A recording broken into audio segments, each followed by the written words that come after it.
2023년 새해에는 뉴욕과 뉴저지 모두 최저임금이 인상되고 뉴욕과 뉴저지를 연결하는 교량 터널의 통행료도 인상됩니다. 지난 29일 뉴욕주에서는 첫 기호용 마리화나 판매점이 맨하튼에 문을 열었습니다. 질병통제예방센터가 중국에서 새로운 코로나19 변이가 유입되는 것을 막기 위해서 국제 항공기 폐수 샘플링을 고려하고 있습니다. 미 주요 기업 최고 재무 책임자들을 대상으로 한 설문조사에서 10명 가운데 8명은 올해 미국이 경기 침체에 빠질 것으로 전망했습니다. 앞으로 수십 년에 걸쳐서 20세 이하 젊은 세대의 당뇨병 환자가 점점 더 빠른 속도로 증가할 것이라는 전망이 나왔습니다. 이상은 이 시각 주요 뉴스입니다. 시청자 여러분 안녕하십니까? 2023년 개묘년이 밝았습니다. 1월 첫째 주 KBN 뉴스입니다. 오늘 준비한 첫 번째 소식으로는 지난달 부임한 주 뉴욕 총영사관 김희환 신임 총영사의 신년 인사를 보내드립니다. 존경하는 동포 여러분, 뉴욕 총영사 김의환입니다. 새해 인사드립니다. 동포 여러분과 함께 희망찬 새해를 맞이하게 되어 기쁘게 생각합니다. 저는 약 30년간의 공직생활 대부분을 4년간의 민원국장을 비롯하여 국민 권익 향상을 위해 일해왔습니다. 몇 년 전 유엔에서 일하면서 뉴욕과 인연을 맺게 되었는데 이렇게 다시 뉴욕 총영사로 오게 되어 감회가 새롭습니다. 존경하는 동포 여러분, 올해는 한미동맹 체결 70주년, 미국 이주 120년이 되는 뜻깊은 해입니다. 뉴욕을 비롯한 동북부 지역은 우리 이민 역사에서 선도적이고 모범적인 역할을 해왔습니다. 잘 아시겠지만 많은 애국지사들이 독립외교를 활발히 전개하였고 우리 동포사회는 한국 경제 발전에도 크게 기여하였습니다. 이러한 토대 위에서 이제는 경제뿐만 아니라 정치, 교육, 문화 등 여러 분야에 걸쳐 우리 1.5세 2세들이 세계 경제국민 문화의 중심지인 뉴욕에서 두각을 나타내고 있어 참으로 자랑스럽습니다.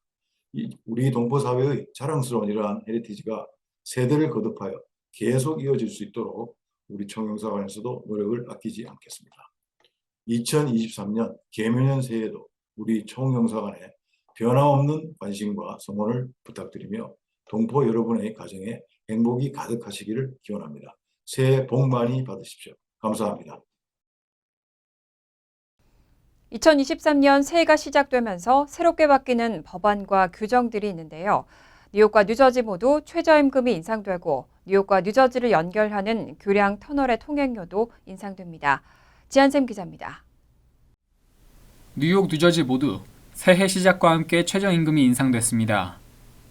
뉴욕주의 경우 시간당 70센트가 인상돼 13.2달러가 되며 웨체스터 카운티의 경우 기존 14달러에서 시간당 15달러로 1달러 오르게 됩니다.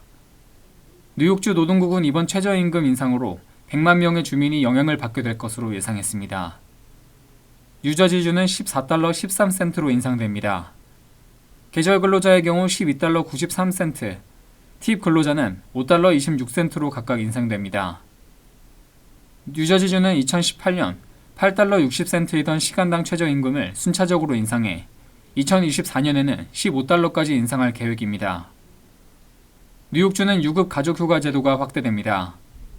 그동안 뉴욕주에서는 직계가족을 위해 최대 12주간 유급병가를 사용할 수 있었는데 새해부터는 형제 자매가 아픈 경우에도 동일한 유급 가족병가 혜택을 받을 수 있게 됩니다. 뉴욕주의 유권자 등록 마감일이 연장됐습니다. 기존에는 투표일 25일 전이었지만 올해부터는 10일 전으로 변경돼 더 많은 뉴욕 주민이 투표에 참여할 수 있을 것으로 예상됩니다. 오는 8일부터는 뉴욕과 뉴저지를 연결하는 브릿지, 터널의 통행료가 인상됩니다. 현금 지불은 기존 16달러에서 17달러로 1달러 인상되며 이지패스의 경우 혼잡 시간대는 14.75달러, 비혼잡 시간에는 12.75달러로 인상됩니다. 아울러 JFK 공항과 뉴욕 공항의 에어트레인 요금도 25센트 올라 8달러 25센트가 됩니다. 뉴저지주는 새해부터 자동차 보험료도 인상됩니다. 운전자가 지불해야 할 신체 상해 보장 금액이 기존의 15,000달러에서 25,000달러로 오름에 따라 차량 한 대당 연간 지불해야 할 보험 금액은 연간 125달러가량 더 오르게 됩니다. KBN 뉴스 지한샘입니다. 지난 29일 뉴욕주에서는 첫 기호용 마리화나 판매점이 맨하튼에 문을 열었습니다. 본격적인 영업을 시작한 첫날 매장에는 수백 명에 달하는 사람들이 몰렸습니다. 이한마음 기자가 보도합니다. 비영리 단체 하우징웍스는 지난 29일 맨해튼 에스터 플레이스 인근에 문을 열고 뉴욕주 최초로 기호용 마리화나 판매점을 개장했습니다. 당분간은 휴무 없이 주 7일 운영됩니다. 하우징웍스는 지난 11월 뉴욕주 마리화나 통제위원회로부터 조건부 성인용 소매 판매 면허를 확보한 8개 비영리 단체 중 하나로 뉴욕주에서 가장 먼저 판매점을 오픈하게 됐습니다. 이날 판매점이 정식 개장한 가운데 입장하려는 사람들은 수백 명에 달했고 공기 중에는 마리화나 냄새가 가득했습니다. 하우징웍스 관계자는 구매를 원하는 사람들로부터 이미 2,000건 이상의 예약을 접수했다고 전했습니다. 캐시 호컬 뉴욕주지사는 주 최초 마리화나 판매점 개장을 두고 뉴욕 대마초 산업의 역사적인 이정표라고 기대감을 나타냈습니다. 에릭 애덤스 뉴욕시장도 성명에서 29일은 전국에서 가장 공정한 대마초 산업을 위한 이정표를 세운 날이라며 바로 여기 뉴욕시에 뉴욕주 최초의 합법적 판매점을 열었고 이는 신생사업을 위한 유망한 발걸음 그 이상이다라고 전했습니다. AP통신은 하우징웍스가 미국에서 가장 수익성이 좋은 대마초 시장 중 하나가 될 것이라고 분석했습니다. 현재 미국에서 기호용 마리화나 사용을 허용하는 주는 24곳에 달합니다. 다만 뉴욕주는 다른 주들과 달리 본인이나 가족이 마리화나 관련 전과가 있다면 우선적으로 기호용 마리화나를 판매할 수 있도록 허용하고 있습니다. KBN 뉴스 이한마음입니다.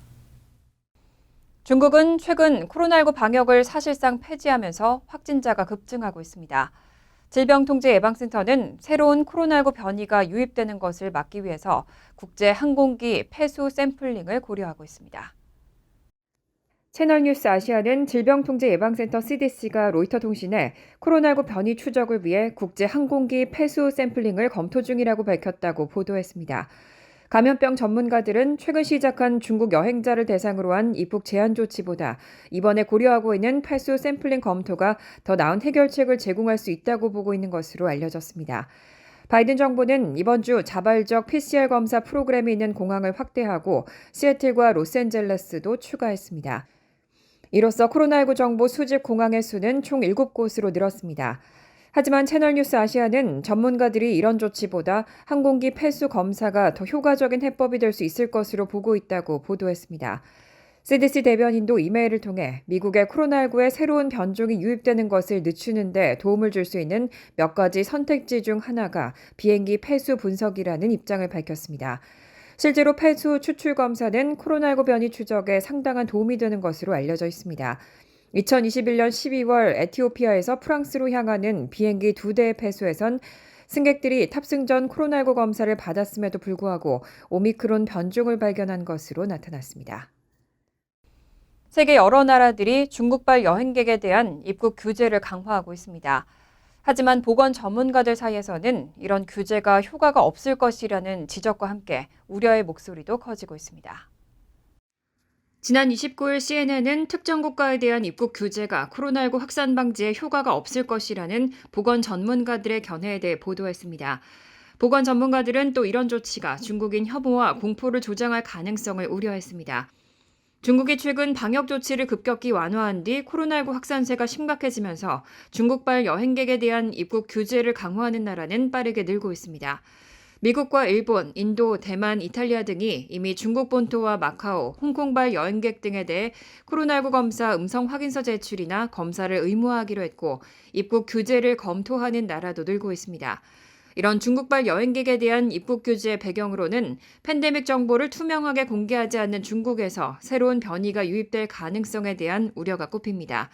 미국 외교협회 황현중 세계보건 선임연구원은 중국 인구의 90%가 공식적으로 최소 2차례 불활성화 백신을 접종했다고 하지만 고령층엔 비접종자가 여전히 많고 접종한 지 6개월이 넘은 사람도 많기 때문에 항체 수준이 매우 낮다며 중국에서 새로운 변이가 나타나고 세계로 확산할 가능성도 배제할 수 없다고 말했습니다.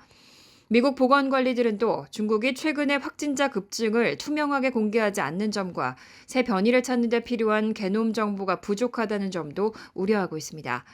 하지만 많은 보건 전문가들은 중국발 여행객에 대한 검사 의무화 등 입국 규제는 효과가 없을 것이고 최악의 경우 불필요한 공포를 키우는 결과를 초래할 것이라고 비판하고 있습니다.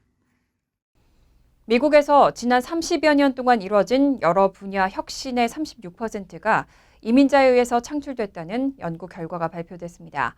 수적으로는 전체 16%에 그치는 이민자들이 미국 태생보다 상당히 뛰어난 혁신을 이뤄냈다는 평가가 나왔습니다.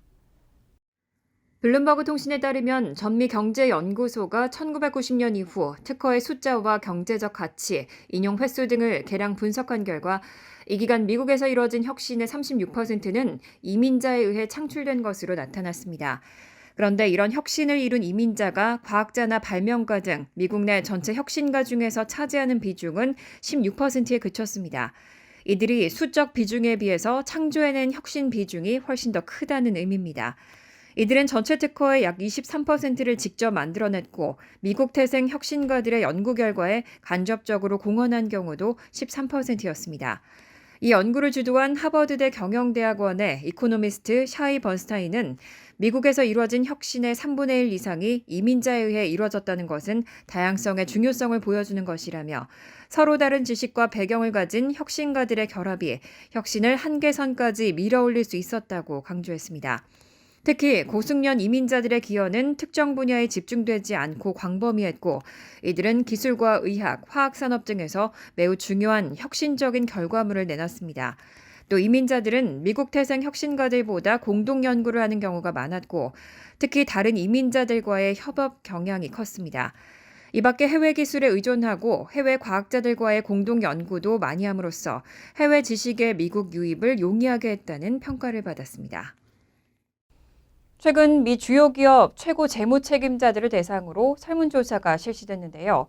10명 가운데 8명은 올해 미국이 경기 침체에 빠질 것으로 전망했습니다.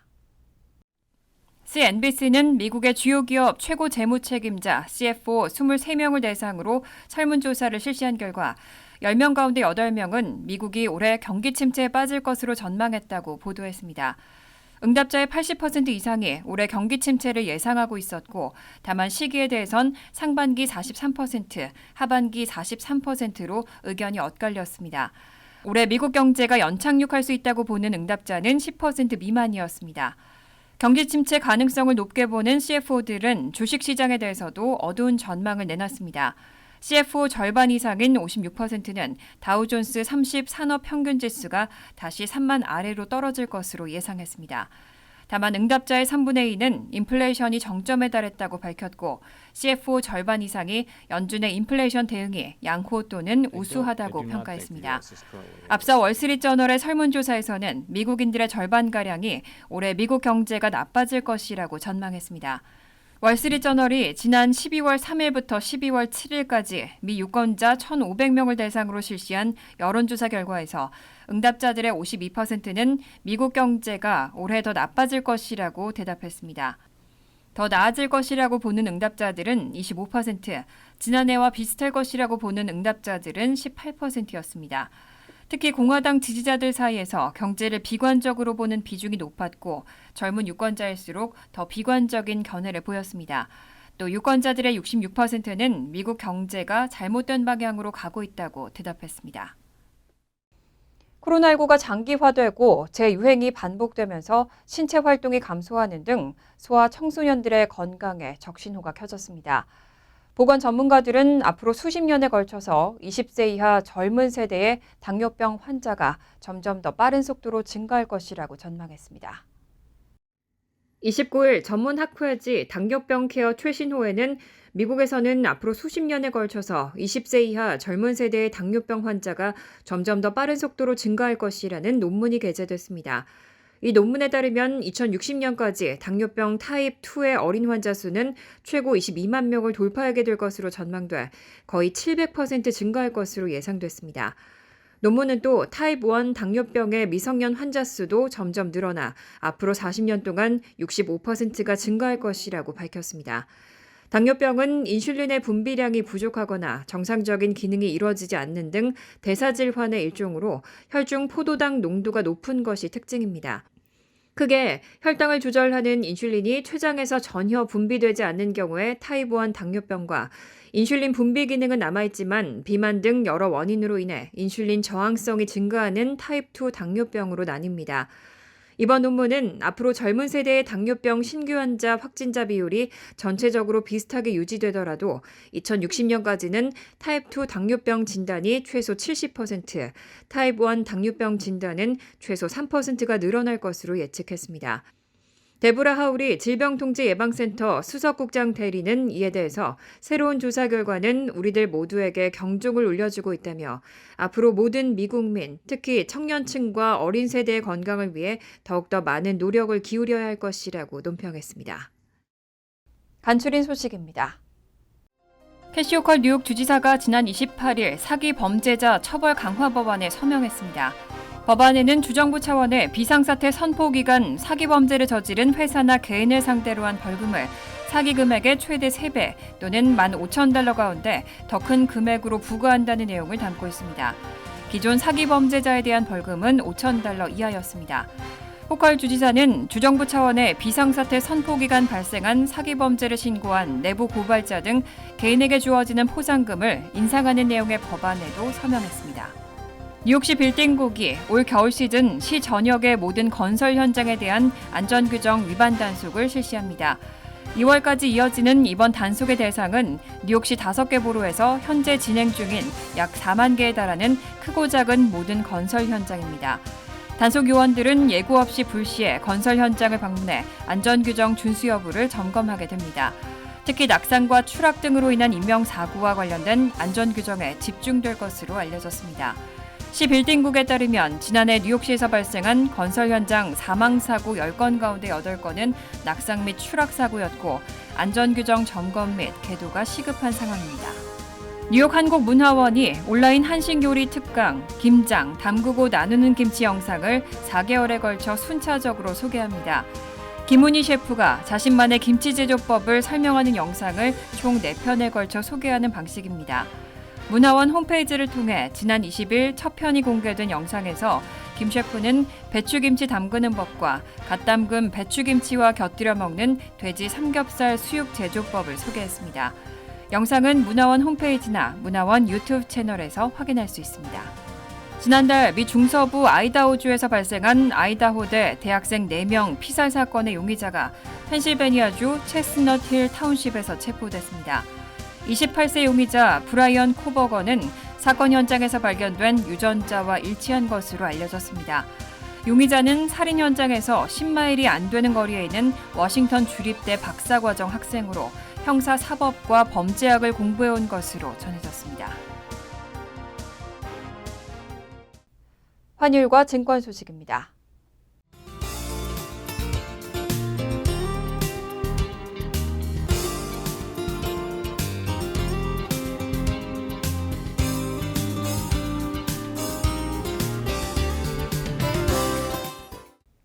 이어서 날씨입니다. 화요일은 흐린 가운데 종종 소나기가 내리겠습니다. 낮 최고 기온은 52도, 섭씨 11도, 밤 최저 기온은 51도, 섭씨 10도로 예상됩니다. 수요일 역시 흐리겠고 때때로 소나기가 예상됩니다. 목요일 역시 40% 정도로 소나기 내릴 가능성이 있습니다. 이상으로 KBN 뉴스를 마칩니다. 올 한 해도 건강하시고 행복한 한 해가 되시길 기원드립니다. KBN과 함께 즐거운 저녁 되시기 바랍니다.